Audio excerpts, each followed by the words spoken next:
BUDIDAYA ternak hewan. BUDIDAYA ternak kelinci. BUDIDAYA ternak kelinci.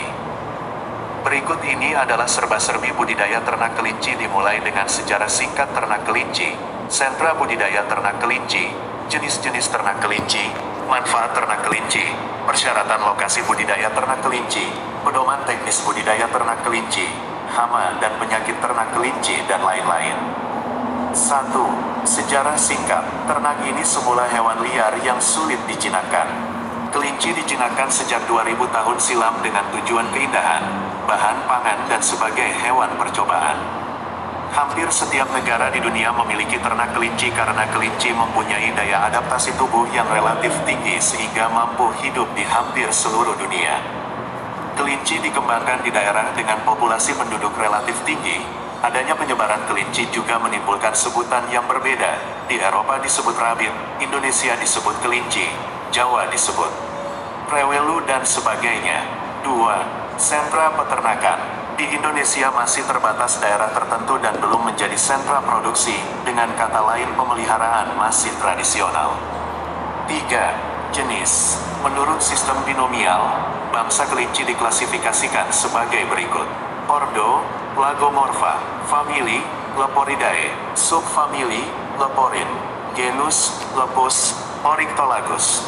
Spesies, Lepus pp, Oryctolagus pp. Jenis yang umum diternakan adalah American Tintia, Amora, Belgian, Californian, Dutch, English Spot, Flemish Giant, Havana, Himalayan, New Zealand Red, White dan Black, Rex America. Kelinci lokal yang ada sebenarnya berasal dari Eropa yang telah bercampur dengan jenis lain hingga sulit dikenali lagi. Jenis New Zealand White dan Californian sangat baik untuk produksi daging, sedangkan Amora baik untuk bulu. 4. Manfaat. Manfaat yang diambil dari kelinci adalah bulu dan daging yang sampai saat ini mulai laku keras di pasaran. Selain itu hasil ikutan masih dapat dimanfaatkan untuk pupuk, kerajinan, dan pakan ternak. 5. Persyaratan lokasi. Dekat sumber air, jauh dari tempat kediaman, bebas gangguan asap, bau-bauan, suara bising dan terlindung dari predator. 6. Pedoman teknis BUDIDAYA. Yang perlu diperhatikan dalam usaha ternak kelinci adalah persiapan lokasi yang sesuai, pembuatan kandang, penyediaan bibit dan penyediaan pakan. Penyiapan sarana dan perlengkapan. Fungsi kandang sebagai tempat berkembang biak dengan suhu ideal 21 derajat Celcius, sirkulasi udara lancar, lama pencahayaan ideal 12 jam dan melindungi ternak dari predator. Menurut kegunaan, kandang kelinci dibedakan menjadi kandang induk. Untuk induk, kelinci dewasa atau induk dan anak-anaknya, kandang jantan, khusus untuk pejantan dengan ukuran lebih besar dan kandang anak lepas sapi. Untuk menghindari perkawinan awal kelompok dilakukan pemisahan antara jantan dan betina. Kandang berukuran 200 x 70 x 70 cm tinggi alas 50 cm cukup untuk 12 ekor betina, 10 ekor jantan. Kandang anak kotak beranak ukuran 50 x 30 x 45 cm. Menurut bentuknya kandang kelinci dibagi menjadi kandang sistem postel, tanpa halaman pengumbaran, ditempatkan dalam ruangan dan cocok untuk kelinci muda. Kandang sistem ranch, dilengkapi dengan halaman pengumbaran.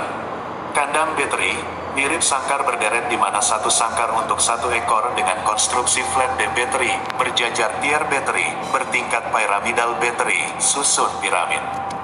Perlengkapan kandang yang diperlukan adalah tempat pakan dan minum yang tahan pecah dan mudah dibersihkan.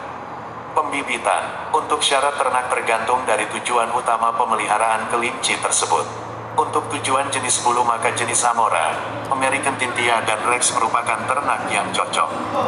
Sedang untuk tujuan daging maka jenis Belgian, Californian, Flemish Giant, Havana, Himalayan dan New Zealand merupakan ternak yang cocok dipelihara.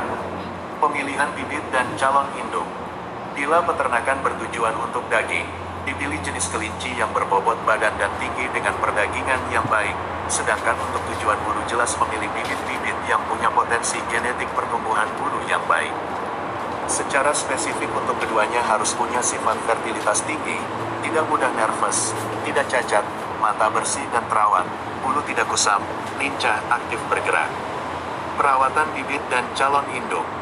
Perawatan bibit menentukan kualitas induk yang baik pula, oleh karena itu perawatan utama yang perlu perhatian adalah pemberian pakan yang cukup, pengaturan dan sanitasi kandang yang baik serta mencegah kandang dari gangguan luar. Sistem pemulia biakan. Untuk mendapat keturunan yang lebih baik dan mempertahankan sifat yang spesifik maka pembiakan dibedakan dalam 3 kategori yaitu inbreeding, silang dalam untuk mempertahankan dan menonjolkan sifat spesifik misalnya bulu, proporsi daging. Crossbreeding, silang luar untuk mendapatkan keturunan lebih baik menambah sifat-sifat unggul. Purel line breeding, silang antara bibit murai untuk mendapat bangsa jenis baru yang diharapkan memiliki penampilan yang merupakan perpaduan 2 keunggulan bibit.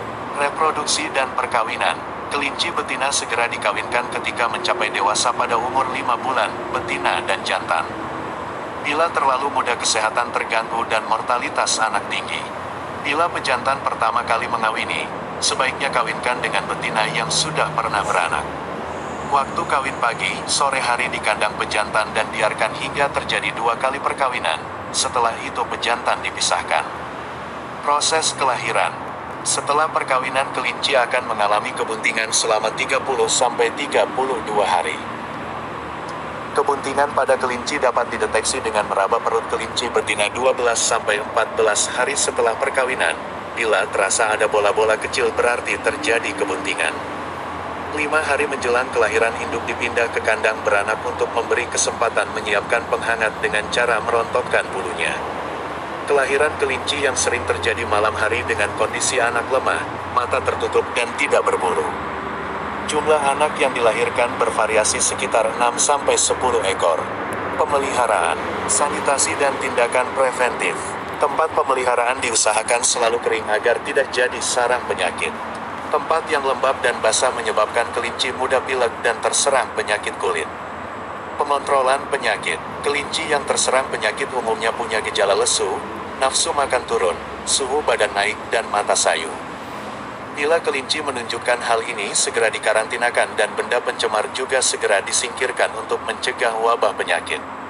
Perawatan ternak. Penyapihan anak kelinci dilakukan setelah umur 7-8 minggu.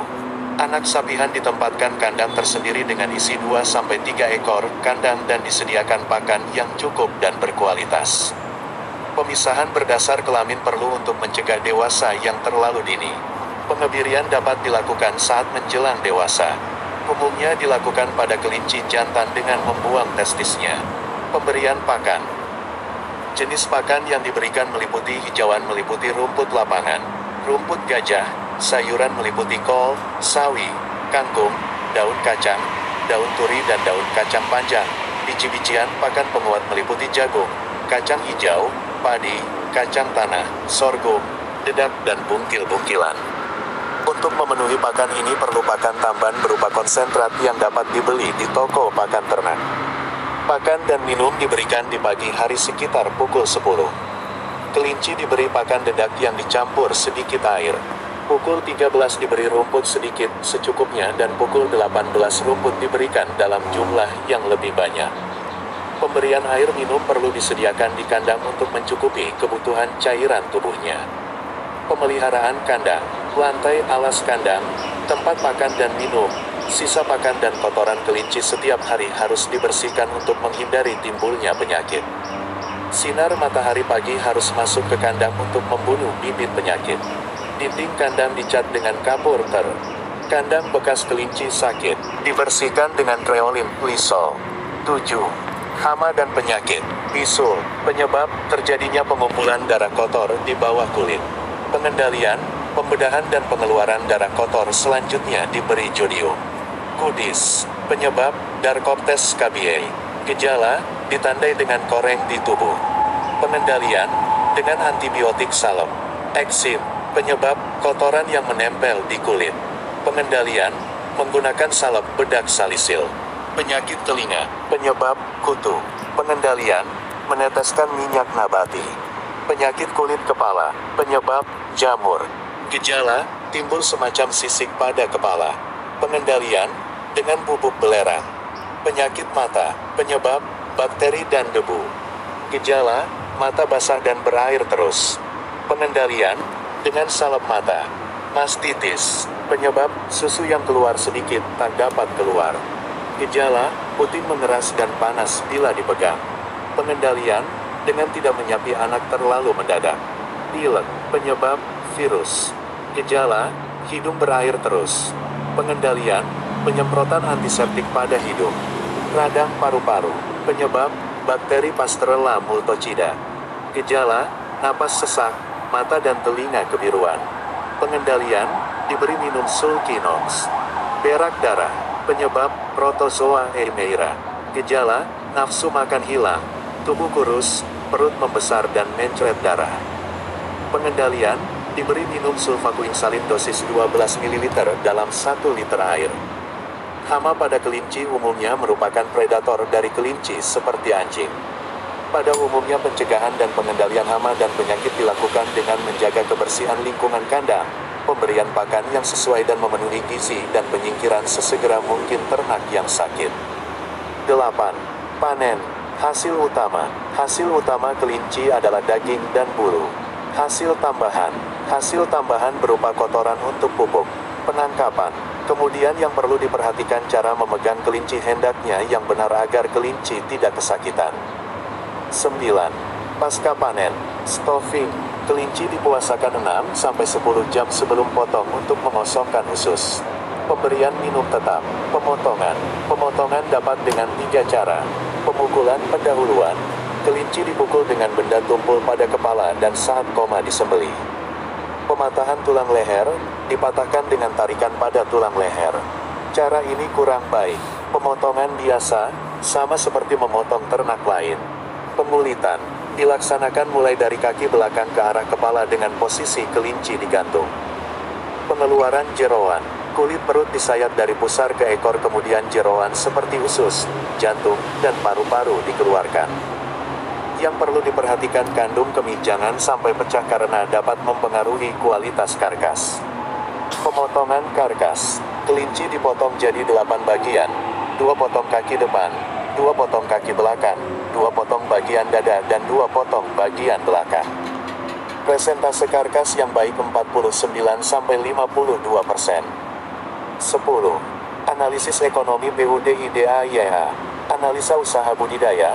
Perkiraan analisis budidaya kelinci didasarkan pada jumlah ternak per 20 ekor induk. Biaya produksi, kandang dan perlengkapan rep, 1 juta, bibit induk 20 ekor A keong rep, 30.000, rep, 600.000, pejantan 3 ekor A keong rep, 20.000, rep, 60.000, pakan, sayur plus rumput rep, 1 juta, konsentrat pakan tambahan rep, 2 juta, obat rep, 1 juta, tenaga kerja 2 kali 12 X rep, 150.000, rep, 3.600.000. Jumlah biaya produksi rep, 9.260.000. Pendapatan, kelahiran hidup induk tahun sama dengan 31 ekor. Penjualan, bibit, 20 kali 15 X rep, 20.000, rep, 6 juta, kelinci potong 20 kali 15 X rep, 50.000, rep, 15 juta, feses kotoran rep, 60.000, bulu rep, 750.000. Jumlah pendapatan rep, 21.810.000. Keuntungan rep, 12.550.000. Parameter kelayakan usaha, BC ratio sama dengan 2,36. Gambaran peluang agribisnis. Gerakan peningkatan gizi yang dicanangkan pemerintah terutama yang berasal dari protein hewani sampai saat ini masih belum terpenuhi. Kebutuhan daging kita masih banyak dipenuhi dari impor. Kelinci yang punya keunggulan dalam cepatnya berkembang, mutu daging yang tinggi, pemeliharaan mudah dan rendahnya biaya produksi menjadikan ternak ini sangat potensial untuk dikembangkan. Apalagi didukung dengan permintaan pasar dan harga daging maupun bulu yang cukup tinggi. 11. Daftar Pustaka, Anonymous, 1986, Pemeliharaan Kelinci dan Burung Puyuh, Yasaguna, Jakarta. Karta di Sastra, Hari, 1995, Peternak Kelinci Unggul, Kanisius, Yogyakarta. Sarwono, B. 1985, peternak kelinci unggul, penebar swadaya, Jakarta. Yunus M. dan Minarti S. 1990, Aneka Ternak, Universitas Brawijaya, Malang.